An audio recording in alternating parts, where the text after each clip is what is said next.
Habang lumalaganap itong mga fake news na ito laban sa inyo, patuloy naman ang pagpunta sa inyo ng mga ambasador ng iba't ibang bansa. Kaya noong una nagtataka ako, bakit kayo pinupuntahan, Sen? Bakit? Ang dami namang senador, 24. Tapos meron ding yung opisina ng DFA, malapit din naman sa Senado. Ano bang pakay nila? Bakit sila pupunta sa inyo? Itong mga ambasador ng iba't ibang bansa.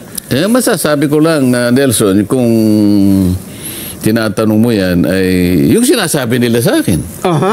Gusto raw nila akong makausap.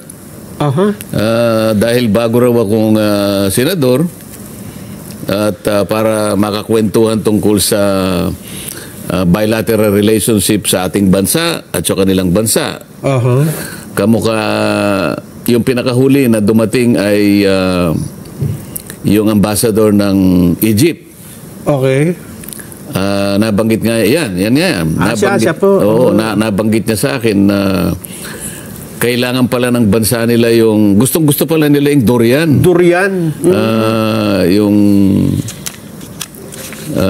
mangga. At saka yung nyug. Coconut. Oo.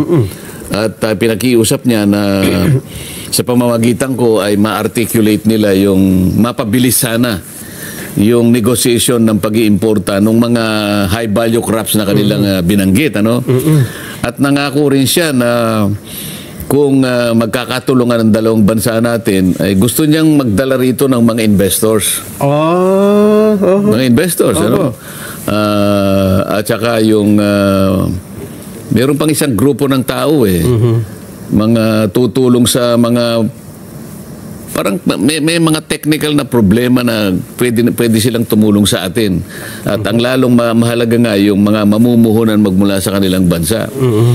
At sabi pa nga niya ay meron pa kaming mga tinetrain na mga specialized religious sector, sabi niya, na kung halimbawa mamarapatin ng inyong relihiyon, sabi pa niya, ay pwedeng isama namin kayo.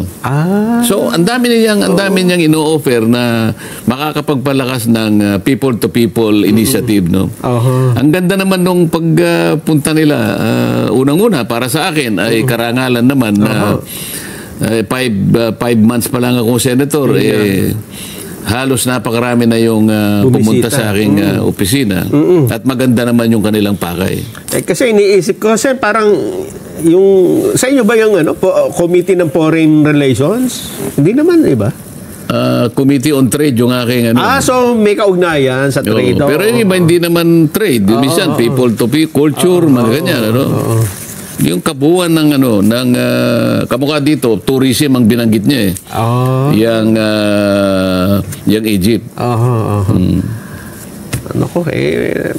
Minsan baka pwedeng tayo naman na bumisita sa kanila, Sen. Sinabi niya. Ang totoo niya, narekomenda kita Ayun, maganda. Kayong dalawa ni Jen. Maganda.